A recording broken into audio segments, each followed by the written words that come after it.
My husband called his gym affair a twin flame connection, not romance. When I caught him, he said neither of us is stupid enough to cross lines. Then I found messages about him smelling her, and now our 15-year marriage is over. It all kicked off last summer. My husband, who's 44, I'm 41, struck up an online friendship via Instagram with this woman, 33, he knew vaguely from seeing her at the gym. What started as online chats quickly moved to them coordinating workout times. He brought her up one evening, almost as an afterthought, saying something like, "Hey, there's this woman I've been talking to at the gym. Interesting person, I actually think you two would get along, you've got similar interests. Maybe I can arrange for us all to meet up with her and her husband sometime." Knowing my husband is typically quite reserved and introverted, I mentally filed it under "I'll believe that when it actually happens" and didn't push it. Honestly, the idea of him orchestrating a double date seemed pretty out of character. Months went by without another word about her. Absolute radio silence on that front. Life continued. He works from home full-time, while my job requires me in the office a few days each week. Then, one day I mentioned needing to work remotely the following day due to a doctor's appointment or something similar.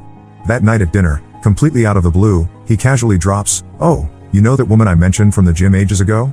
Well, she and I are grabbing lunch tomorrow. Oh, and don't worry, I did set up that couples thing. We're all meeting up in about 2 weeks." My reaction was immediate and clear, absolutely not okay with the one-on-one lunch. To his credit, he backed down on the lunch plan right away. But his announcement opened a floodgate of questions. He started telling me about this incredible, almost uncanny connection they shared, listing off obscure things they supposedly had in common, so many things it felt statistically improbable. He then mentioned she had researched it and proposed they might be twin flames. Apparently, her own husband had raised objections to their closeness, but framing it as a twin flame dynamic supposedly eased his concerns. My husband seemed to think this explanation would reassure me too, even suggesting maybe one of my male friends could be my twin flame. He quickly added that his understanding of twin flames wasn't about romance or soulmates, but more about people who act as catalysts for personal growth. The questions kept coming. Did he have her number? No, he insisted. Did they communicate outside the gym? Yes, but only through social media messages. Why had I been kept completely in the dark about this deepening twin flame connection for the past 4 months while it was apparently blossoming? His answer, "I didn't realize it was something you needed constant updates on." Was he physically attracted to her? A firm no, claiming he didn't find her attractive that way. Despite my deep reservations and the mounting red flags, I tried to extend some grace. He truly doesn't have many close friends, struggles socially, and can be awkward. So, I laid down my conditions. Clear boundaries needed to be established with her, and he had to commit to complete openness and honesty with me going forward. No more secrets. The following 2 weeks were a slow, painful unraveling. Piece by piece, I learned more about this friendship, and each new detail amplified my concerns. There were significant lies of omission. Contrary to his claims, she was exactly his physical type. He tried to reassure me by saying neither of them was stupid enough to cross any lines. I discovered they weren't just working out at our usual gym but coordinating sessions at different locations within the same franchise. She was bringing things like Hyuga, those deep conversation card games, to the gym, supposedly to foster deeper connection while they cooled down. The texting wasn't just logistical. She'd send him good morning messages at 4 a.m. They worked out together around 4:30 a.m., often with pet names like Sensei. She was also giving him small, random gifts, nothing extravagant, just things like a personalized first aid kit for his gym bag. His explanation was that he was intensely coaching her on nutrition and exercise routines because she aspired to compete in bodybuilding. By this point, the situation had become a constant source of conflict. We were arguing about her and his relationship with her almost daily. Then came the planned double date. On our way there, we were running a bit late, and she texted him directly to check our ETA.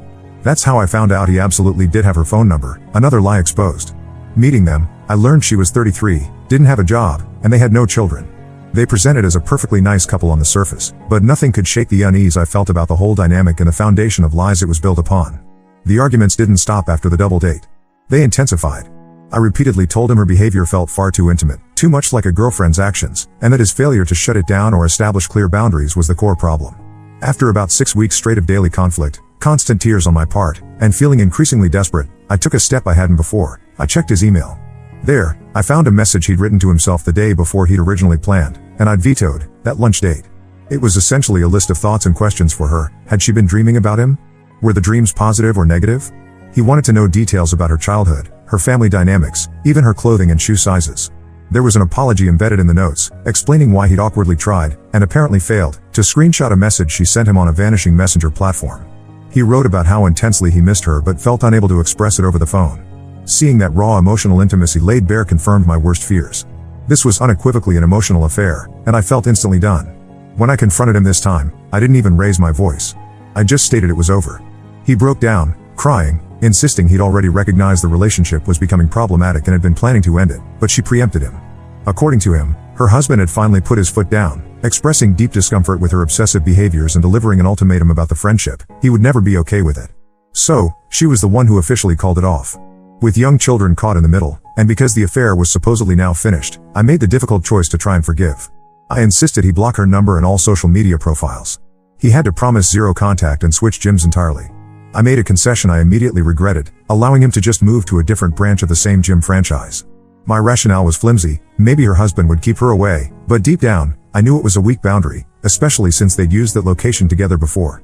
We began marriage counseling the week following Thanksgiving, ostensibly focused on rebuilding the shattered trust and addressing whatever vulnerabilities had led him down this path in the first place. Fast forward to January. He informs me he'd actually visited the old gym location a few times over the Christmas and New Year break and had run into her and her husband. When they asked where he'd been training, he mentioned the new location. While I was furious he'd waited 3 weeks to tell me about this encounter, a small, misguided part of me felt a flicker of hope that at least he was telling me, albeit belatedly. Maybe honesty was possible? That hope was short-lived. A week or so later, he admitted she had started showing up at his new gym location. I reiterated my absolute boundary, no communication, no rekindling of anything. The friendship was over, period. He agreed, promised he wouldn't speak to her. Around this same time in January, he started resisting marriage counseling sessions, consistently postponing the exercises and conversations we were supposed to be having to repair our relationship. His excuse was always exhaustion, blaming our youngest child's poor sleep schedule. "Can we just do it next week?" became his constant refrain. Then, sometime in late February or early March, he began sleeping in our youngest's room most nights, framing it as a way to help everyone get more rest. I disagreed with the approach, but honestly, we were both perpetually tired. My suspicions, however, were on high alert again. I started checking his phone, emails, and computer whenever I had the chance. I didn't find direct communication, but there were unsettling fragments, odd web searches deleted from his history a few days after they were made, synonyms for beautiful woman, different ways to say good morning beautiful, things like that. He'd also recently started leaving little affectionate notes in my car, so I clung to the hope maybe the searches were related to that, or perhaps just a crossword puzzle clue he was stuck on. He continued to swear vehemently that he wasn't talking to her, wouldn't betray me like that again, claiming he'd learned his lesson. It reached a point where my best friend tried to rationalize his behavior, suggesting maybe he truly was just a clueless, socially awkward guy who'd stumbled into this mess without malicious intent. She pointed out that my constant snooping hadn't yielded concrete proof of current contact. Her advice was stark, either commit to forgiving him and stop the surveillance, or accept it was over and leave. Exhausted and wanting to believe, I decided to stop snooping. That lasted about a week. One evening, shortly after bedtime, our youngest wandered out of his room. As I walked him back, I noticed my husband already asleep, snoring softly. But I also saw his phone screen lit up beside the bed, playing a video or movie, and crucially, not plugged into the charger. Instinctively, I picked it up to plug it in. That's when I saw it. The video player only occupied the top half of the screen. Below it, clear as day, was an active conversation with her on Instagram's vanishing message feature. What remained of the visible chat began with him sending "I smell you."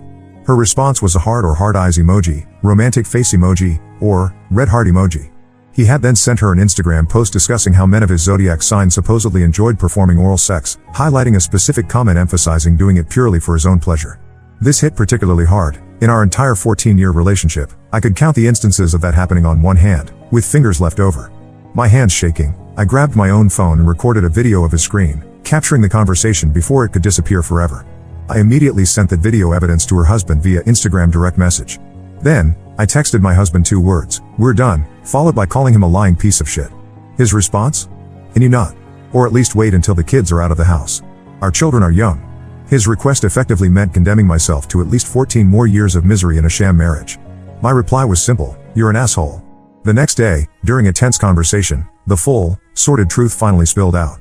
After that chance encounter at the gym back in December, she had found him on MyFitnessPal, discovering she was blocked everywhere else, and reached out. She then began showing up at his new gym location 2 days a week, every single week. Their routine, he claimed, was to meet briefly in the parking lot beforehand, hug, chat about their workouts, and then go inside and exercise separately without speaking inside the gym. In his warped logic, this meant he hadn't technically lied about not talking to her in the gym. When she first messaged him on MFP, he claimed he initially ignored it. But she followed up, allegedly claiming deep depression, even hinting at losing the will to live without his friendship.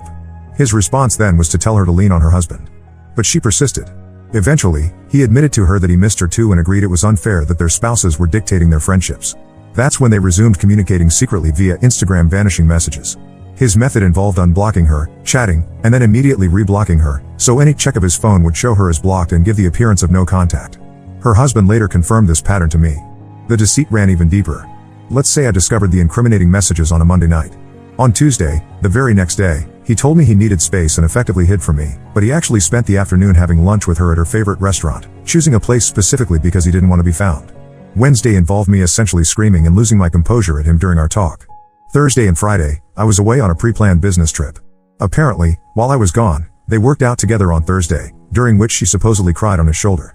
On Friday, they had lunch again, this time at his favorite restaurant. Then, on Saturday, they met at a Starbucks. It was during this meeting that she informed him her husband had requested they take a 2-week break from each other, her and my husband, to focus on repairing their marriage, hers and her husband's. By this point, I had already scheduled my initial consultation with a divorce attorney. His actions spoke louder than any apology ever could. His priorities were crystal clear.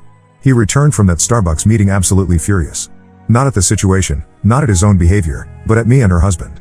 Because he had actually told me he was going to meet her that Saturday, a rare instance of honesty, likely because he felt cornered, I had, in a moment of sheer frustration, messaged her husband something like, "Damn, seems like they just can't stay away from each other, can they?" Her husband, understandably interpreting this as proof my husband was still lying to me about their interactions, apparently called her immediately, irate. She put the call on speakerphone. My husband overheard her husband calling him a liar, and he was incandescent with rage. He hadn't shown this level of fury when I had called him a pathological liar, a cheat, and every other name under the sun. But the idea that they thought he was dishonest? Unacceptable. He actually demanded that I call her husband to clarify that I had known about the Starbucks meeting in advance, to vouch that this time he hadn't lied to me. I flatly refused. What they thought of him, or us, meant absolutely nothing to me anymore. My refusal only made him angrier. I have my own theories about why their perception mattered so much more to him than mine, you can probably guess. It was also during this fallout that I learned from her husband that she identifies as polyamorous, something my husband had apparently known all along but never disclosed to me. Her husband was allegedly still coming to terms with it himself. More truths surfaced. My husband had taken her out to lunch before the initial planned outing that I had vetoed months ago. They'd had multiple conversations, initiated by her, about detailed sexual preferences, likes, dislikes, favorite positions. She had even allegedly tried to persuade him to accompany her on a trip to NYC for a bodybuilding competition, an invitation he declined, likely, in my opinion, only because it would have been impossible to hide. I formally retained the divorce attorney. The arguments continued. His initial stance was defiance. I was being controlling, I needed to be more understanding, I should just accept this friendship. After about a week of this, facing the undeniable reality of divorce papers, his tune finally shifted towards apologies. Suddenly, he wanted to fix us. Could I please find a new marriage counselor for us? Again, a resounding no from me. The responsibility wasn't mine. He kept insisting I was acting too quickly, being hasty, that we needed more time because change doesn't happen overnight. Around this time, 2 of my friends, the same ones mentioned in the edit of my original post, initially suggested our problems might be fixable if both of us truly committed to the work. However, as more and more details of his sustained deception emerged in the following weeks, even they came around to agree that his investment seemed minimal and performative. He wasn't demonstrating the level of commitment necessary to make fixing this truly possible. Meanwhile, I was stuck. Still living in the house, sleeping in separate rooms, financially hamstrung because my name wasn't on the mortgage and, crucially, because several months prior he had simply stopped paying my credit card bill, a card I primarily used for household expenses we'd agreed he'd cover, without breathing a word to me. This act tanked my credit score from a pristine 800 down to a dismal 580. Moving out wasn't financially feasible at that moment, and our state mandates a separation period before divorce proceedings can even begin. So, I told him plainly, he had until the ink dried on the divorce papers to show me he wasn't the callous, self-absorbed person his actions had consistently revealed him to be. I planned to wait until the mandatory separation period concluded before officially filing. We've been formally separated since the end of April, right after I found those devastating texts. Following weeks of intense arguments where I made it unequivocally clear that our marriage had zero future with her anywhere in the picture, he finally took concrete action, blocked her on every conceivable platform and switched to a completely different gym unaffiliated with the old franchise. There have been other minor adjustments, but critically, we haven't seen a marriage counselor. His resistance continued, nor has he sought individual therapy to address his own issues. My plan remains firm: move out as soon as I can repair my credit sufficiently to secure a decent rental in our current neighborhood, minimizing disruption for the children. But the longer this drags on, the more it solidifies my feeling that it's far too little, far too late. Deep down, I don't believe he loves me. His actions demonstrated time and again that he chose her feelings, her company, the thrill of their connection, over me, over our family, over our marriage vows. It wasn't until her husband intervened, or until I initiated divorce proceedings, that he suddenly seemed concerned about my pain, expressed remorse, or claimed to value our marriage. He actively pursued dates and secret meetings with her after being caught red-handed, instead of immediately cutting ties and focusing on repairing the damage with me. Every single positive change, every boundary finally respected, has been extracted through my tears, my anger, my exhaustion. He only ever conceded the specific point I was fighting about at that moment, never showing proactive understanding or change. The hurt is immense. I know I deserve better than this. The thought of what this divorce will do to our kids tears me apart, but I cannot model a relationship for them where their mother isn't valued, respected, or prioritized. I cannot stay where I am clearly considered disposable. He continues to claim I'm blowing it all out of proportion, clinging to the narrative that it was just an innocent friendship, emphasizing it never became sexual, as if the explicit conversations and emotional betrayal don't count. He excuses the week of secret dates post-discovery as a mental break, saying he felt lost and she was the only one he could talk to because I was being nagging, overly critical, and controlling. She was his escape, he says, justifying why the friendship felt so vital, even as it destroyed me. He still professes to believe we can work through this. I fundamentally do not. He has systematically demolished every opportunity I gave him for honesty, for prioritizing our relationship. He ignored every warning, every plea for safeguards. The trust isn't just gone, it's in negative territory. So, while I asked for different perspectives before, my own perspective has become painfully clear. We are unequivocally dead in the water. Update: so, that chapter is officially closed. The divorce is finalized. It still feels profoundly strange to say that after nearly 15 years wrapped up in that marriage. Picking up where things left off, we were separated but still cohabiting, him making those last-ditch, 11th-hour efforts to show he'd finally blocked her and switched gyms, me frantically trying to resuscitate my credit score from the wreckage he'd made of it so I could actually establish my own household. Those months living under the same roof but in separate emotional universes were incredibly taxing. He kept trying, in his way. More little notes appeared, attempts to initiate deep conversations about us and our future, persistent inquiries about whether I'd found that new marriage counselor he seemed to think I was responsible for sourcing. But every gesture felt completely hollow, performative almost. It was like watching someone go through the motions of remorse without any genuine understanding of the devastation caused. Each attempt just threw into sharp relief the fact that I'd had to practically set our life ablaze, screaming, crying, hiring lawyers, just to get him to implement the most basic, fundamental boundaries he should have respected from day one. The trust wasn't just damaged, it felt like it had evaporated entirely, leaving behind only resentment and scar tissue. He talked about wanting to change, about needing time, but I saw no concrete action towards self-reflection, no individual therapy sought, no books read, no real effort to understand why he'd made those choices. It was all vague promises contingent on me leading the repair effort. The most significant practical barrier was simply getting out. Repairing my credit felt like an uphill battle fought with toothpicks. It took months of painstaking effort, endless phone calls negotiating with creditors, meticulously disputing errors, living on an austerity budget, all while navigating the incredibly awkward daily reality of sharing space with the man who had systematically dismantled my sense of security. We tried, for the kids' sake, to maintain a veneer of civility, a semblance of normalcy, but the air was thick with unspoken tension. They were young, thankfully shielded from the worst of the emotional undercurrents, but the strain was immense. Finally, towards the end of last summer, I managed to claw my credit score back to a point where renting was feasible. I found a modest townhouse available for rent in a neighboring area, not palatial, but crucially, it was safe, affordable on my own, and allowed the kids to remain in their familiar school district. Moving day itself was a blur of conflicting emotions. He offered to help, probably seeing it as a final chance to appear supportive, his expression a mixture of sadness and perhaps resignation.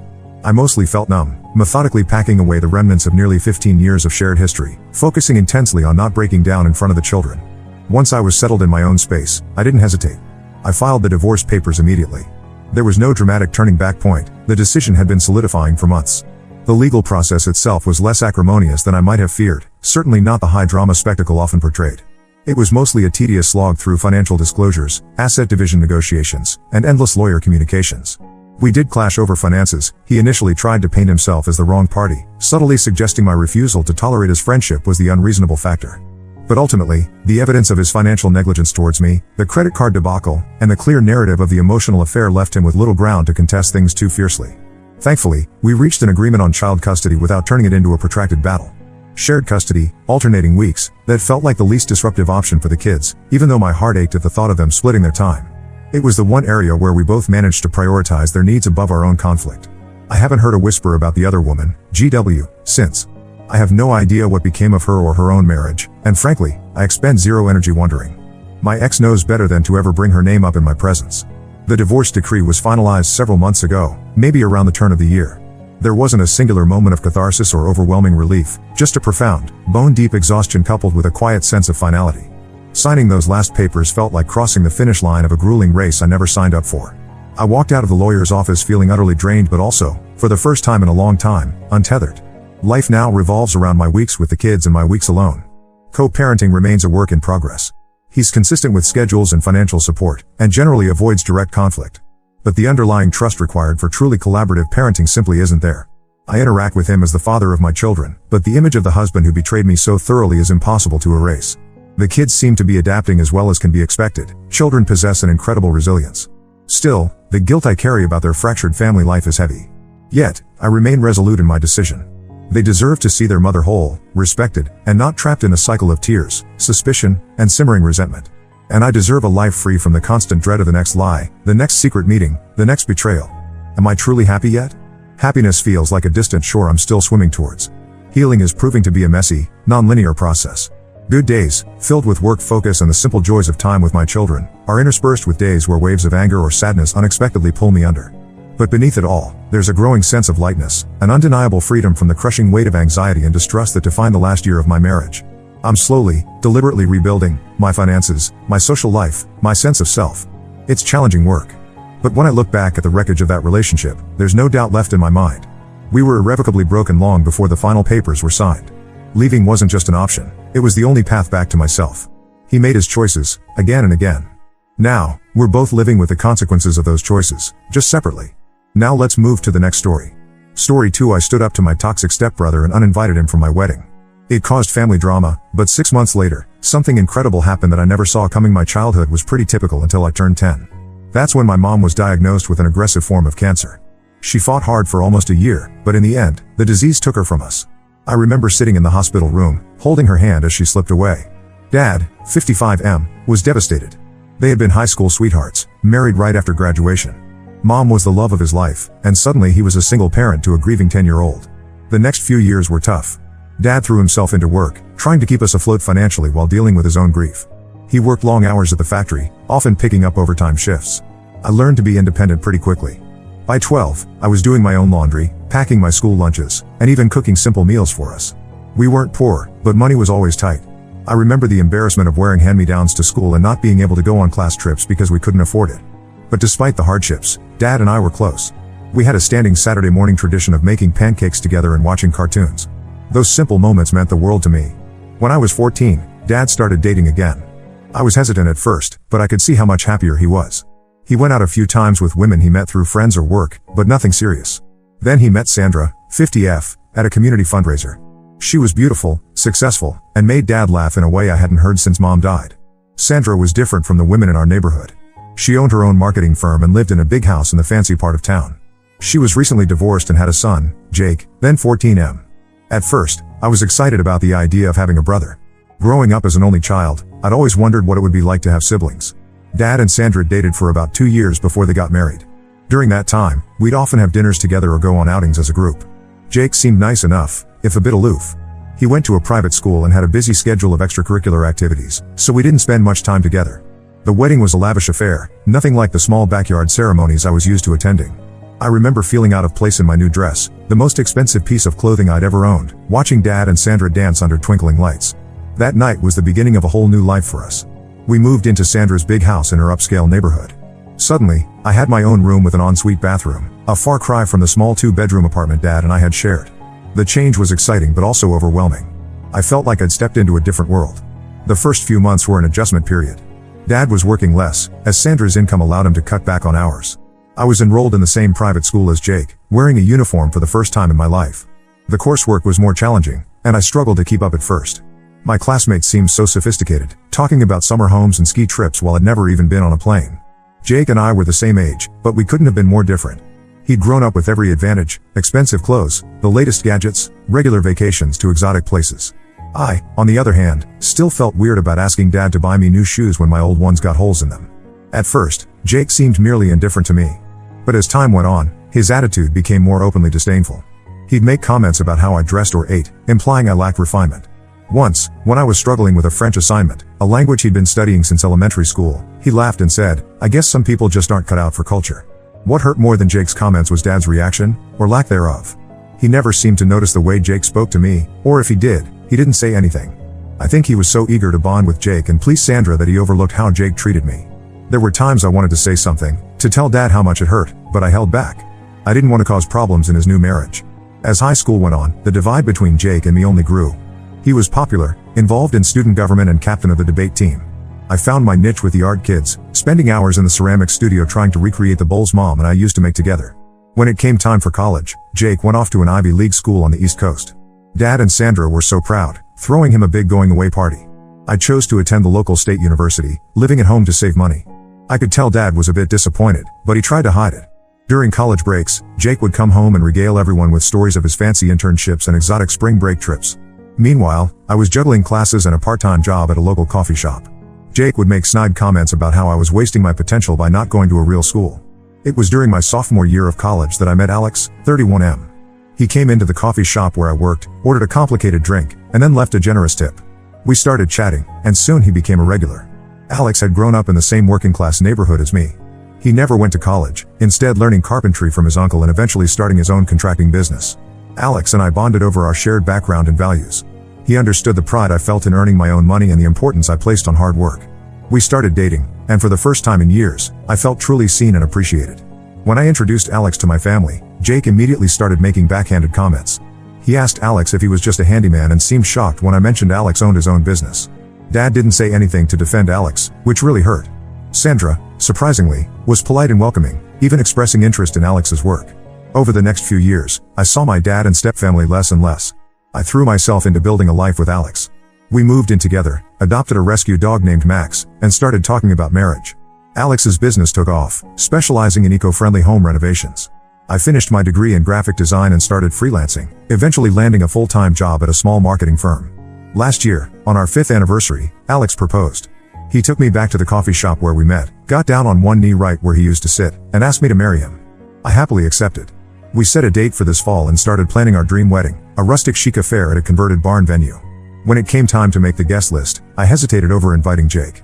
Part of me felt obligated to include him as family. But a bigger part dreaded having his negative energy at my wedding. I thought about all the snide comments he might make about the venue, the food, or our friends. After much deliberation, I decided to invite Dad, Sandra, and Jake, hoping that maybe time had matured Jake. But last month when I went to Dad and Sandra's for dinner to discuss wedding plans, Jake was there. Almost immediately he started making digs about our quaint backyard wedding and how he was surprised we could afford a real venue. I tried to brush it off, but then he started criticizing our choice not to have a religious ceremony, saying it showed how unsophisticated we were. I'd had enough and told Jake he was uninvited to the wedding. He laughed it off, saying he probably couldn't make it anyway since he had a friend's yacht party that weekend. Dad pulled me aside and said I was being too sensitive.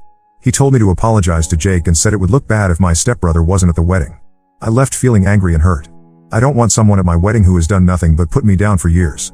But I also don't want to create a rift in the family. Alex says he'll support whatever I decide, but I can tell he doesn't want Jake there either. Part of me wants to stand my ground and have the wedding I want, surrounded by people who genuinely love and support us. But another part feels guilty about excluding Jake and potentially disappointing my dad. I'm torn and could use some outside perspectives. Ida, if I don't invite Jake to the wedding? Update 1. Thank you all for your supportive comments and advice. After a lot of reflection, I decided to stick to my guns and not invite Jake to the wedding. However, the situation has gotten more complicated. I called Dad to explain my decision. I chose a time when I knew he'd be alone, not wanting Sandra or Jake to overhear. As the phone rang, I felt a mix of determination and anxiety. When Dad answered, I took a deep breath and dove in. I started by telling Dad how much I valued our family, but that Jake's constant put-downs and elitist attitude had no place at my wedding. I reminded him of specific incidents, like the time Jake mocked my high school graduation dress, or when he implied Alex was a gold digger when we got engaged. I emphasized that this day was about celebrating mine and Alex's love, not appeasing others for appearance's sake. Dad didn't take it well. His voice got louder as he accused me of being selfish and dividing the family. He brought up how much they'd done for me, the private school education, the financial support during college. I felt my own temper rising as I pointed out that I'd never asked for those things, that I'd been happy in public school and had wanted to take out loans for college. The conversation got heated. Dad threatened to skip the wedding if Jake wasn't invited, saying I was forcing him to choose between his children. I reminded him of all the times he failed to stand up for me when Jake was being cruel, but he dismissed my feelings, saying I was dwelling on the past and needed to grow up. By the time we hung up, we were both upset. I felt drained and conflicted. Part of me wondered if I was doing the right thing, if maybe I should just give in to keep the peace. But a stronger part knew that I deserved to have a wedding day free from Jake's negativity. Sandra called me the next day. To my surprise, she was more understanding. She started by apologizing for calling so soon after my fight with Dad, saying she thought I might need some time to cool off. Then she admitted that she and Dad had spoiled Jake and failed to correct his behavior over the years. She shared some of her own frustrations with Jake's attitude, revealing a side of their relationship I'd never seen before. Sandra said she respected my decision and would attend the wedding regardless, but hoped I'd reconsider about Jake. She suggested a family therapy session, thinking it might help us all communicate better. I told her I'd think about it, appreciating her efforts but still feeling wary.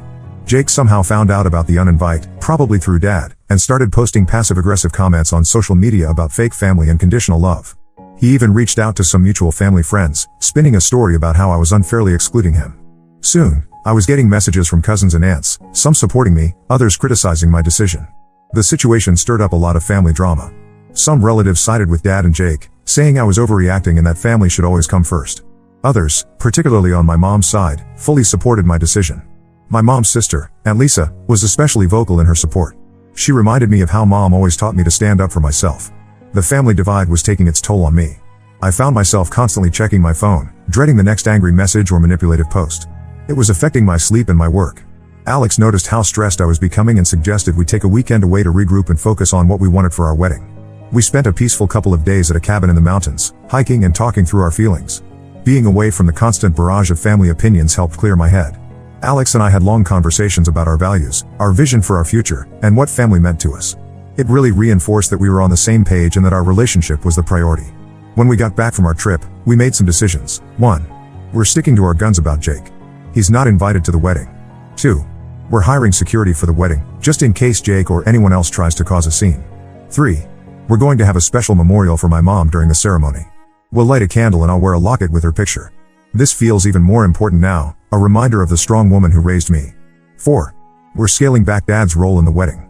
He was supposed to walk me down the aisle, but given his reaction, I'm considering walking alone or asking my uncle, Mom's brother, to do it. 5. We're going to take a break from social media until after the wedding to avoid the ongoing drama. I'm sad that this happy time has turned into such a source of stress, but I'm trying to stay focused on the positives. Alex and I are more united than ever, and this has shown us who really supports our relationship. My college roommate, Sarah, has been an incredible support, helping with wedding plans and providing a listening ear whenever I need to vent. I'm still hoping Dad will come around, but I'm prepared for the possibility that he won't attend. It hurts to think he might not be there, but I refuse to compromise on having a wedding that truly reflects Alex and me, surrounded by people who genuinely support us. The next few months will be challenging as we navigate this family tension while trying to plan our special day. But I'm feeling stronger in my decision and more certain than ever that I'm marrying the right person. Whatever happens with my family, I know that Alex and I are starting our own family unit built on mutual respect, understanding, and love. Update 2. A lot has happened since my last update, and I wanted to share how things unfolded. About a month before the wedding, Dad reached out to me. He asked if we could meet for coffee, just the two of us. I was hesitant but agreed. We decided to meet at a small cafe halfway between our homes, neutral territory for what I expected to be a difficult conversation. When I arrived, Dad was already there, sitting at a corner table with 2 cups of coffee. As I approached, I was struck by how tired and stressed he looked. The confident, jovial man I remembered from my childhood seemed to have aged years in just a few months. We started with awkward small talk about the weather and work. Then, after a long pause, Dad surprised me. He started by apologizing. He admitted that he had been so focused on trying to blend our families and please Sandra that he had neglected my feelings over the years. He acknowledged that he should have stepped in when Jake was being hurtful and that he had failed me as a father in many ways. As he spoke, I could see the genuine remorse in his eyes. He told me that my stance on the wedding had forced him to reflect on his relationships with both Jake and me. He realized he had been enabling Jake's bad behavior and that it was damaging our entire family dynamic. Dad shared that he and Sandra had started going to family counseling. He said it was opening his eyes to patterns in their parenting and family dynamics that he'd never noticed before. He talked about how he'd always felt guilty about the years when money was tight after Mom died, and how that guilt had led him to overcompensate with material things once he married Sandra. I was touched by Dad's sincerity, but still wary. Years of hurt don't disappear with one conversation. I told him I appreciated his apology but that it didn't erase everything that had happened. We ended up talking for hours, really opening up about our feelings and experiences since he married Sandra. It was emotional and difficult, but also cathartic. Towards the end of our conversation, Dad brought up the wedding. He said he respected my decision about Jake and wouldn't pressure me to invite him. He asked if he could still attend the wedding, saying he would understand if I said no but that he really wanted to be there for me. I told Dad I needed some time to think about it. The conversation had given me a lot to process, and I wanted to discuss it with Alex before making any decisions. Dad understood and thanked me for hearing him out. After thinking it over and having a long talk with Alex, I decided to give Dad another chance. I called him and said he could come to the wedding, but I was sticking with my decision to have my uncle walk me down the aisle. Dad accepted this graciously, saying he was just happy to be included. In a surprising turn of events, Sandra reached out to me separately. She told me that she and Dad had had some hard conversations about their parenting of Jake. She admitted that they had spoiled him and failed to instill good values. Sandra said they were taking steps to address this, including cutting off Jake financially until he agrees to attend counseling and show real change. Sandra also apologized for not being more supportive of me over the years. She shared that as a career-focused woman, she had sometimes felt unsure of how to connect with a stepdaughter. She expressed a desire to build a better relationship moving forward. The week before the wedding, I received an unexpected text from Jake. It wasn't exactly an apology, but it was more reflective than I'd ever known him to be. He said he regretted how he'd treated me over the years and that he was working on himself. He said he understood why he wasn't invited to the wedding and wished Alex and me well. It wasn't much, but it felt like a small step in the right direction. The wedding itself was beautiful. We had perfect weather for our outdoor ceremony at the converted barn. Dad kept his word and didn't cause any drama. He seemed genuinely happy for Alex and me, and even made an effort to mingle with Alex's family. I caught him a few times looking at me with a mixture of pride and sadness. I think he was remembering Mom and wishing she could have been there. Sandra was there too, and she went out of her way to be kind and helpful. She complimented my dress, helped coordinate with the caterers when there was a small mix-up, and even gave a heartfelt toast at the reception. Having my uncle walk me down the aisle felt right. We included a lovely tribute to my mom, lighting a candle and displaying her photo. It brought tears to many eyes, including Dad's. The ceremony and reception were filled with love and joy, just as we'd hoped. While the road to the wedding was rocky, I'm cautiously optimistic about the future of our family relationships. There's still a lot of work to be done, but it feels like we're moving in a positive direction. Update 3. It's been 6 months since the wedding, and I wanted to give a final update on how things have progressed with my family. The positive changes I saw in Dad at the wedding have continued. He's been making a real effort to be present in my life, calling regularly and even helping Alex and me with some home renovation projects. Last month, he surprised us by showing up on a Saturday morning with bagels and coffee, just like we used to do when I was a kid. It was a small gesture, but it meant a lot. We've had some deep conversations about the past, and while it's been painful at times, it feels like we're finally addressing issues that have been simmering for years. Dad's been more open about his struggles after Mom died and how that influenced his decisions with Sandra and Jake. It's helping me understand him better, even if I don't agree with everything he did. Sandra has also been surprisingly supportive. She's become something of a mentor to me in my career, offering advice and even connecting me with some valuable networking opportunities. It's a dynamic I never expected, but I'm grateful for it. She recently invited me to speak at a women in business seminar her company was hosting, which was a great experience. The biggest surprise has been Jake. About 2 months after the wedding, he reached out and asked if we could meet. I was hesitant but agreed to coffee in a public place. When we met, Jake seemed different, humbler, more self-aware. He gave me a full, genuine apology for his behavior over the years. Jake explained that losing his financial support from Dad and Sandra had been a wake-up call. He'd started therapy and had to get a regular job for the first time in his life. He's working as an entry-level marketing assistant, and the experience of having a boss and coworkers seems to have opened his eyes to his privilege and the harm his attitudes had caused. While I appreciated Jake's apology, I made it clear that rebuilding our relationship would take time and effort on his part. Over the past few months, he's been consistently showing up, remembering my birthday, asking thoughtful questions about my life and work, and even offering to help when Alex and I moved to a new house. It's a work in progress, but I'm cautiously optimistic. Last month, we had our first full family dinner in years, me, Alex, Dad, Sandra, and Jake. It was a bit awkward at first, with everyone seeming unsure of how to act around each other. But as the evening went on, it started to feel nice. We were able to laugh together and have real conversations. Jake and Alex even found some common ground talking about their businesses. I'm not naive enough to think all our issues are resolved.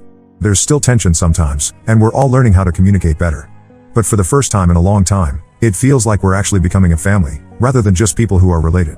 This experience has taught me a lot about standing up for myself, the importance of genuine apologies and changed behavior, and the possibility of growth and reconciliation. I'm grateful for where we've ended up, and I'm looking forward to continuing to strengthen these relationships in the future. Alex and I are doing great. We're settling into married life and starting to talk about having kids in the next year or two. It feels good to know that if we do decide to start a family, our child will have grandparents and an uncle who are working on being better people. I hope my story can offer some hope to others dealing with family conflict. Change is possible, but it takes time, effort, and a willingness to be vulnerable and honest with each other.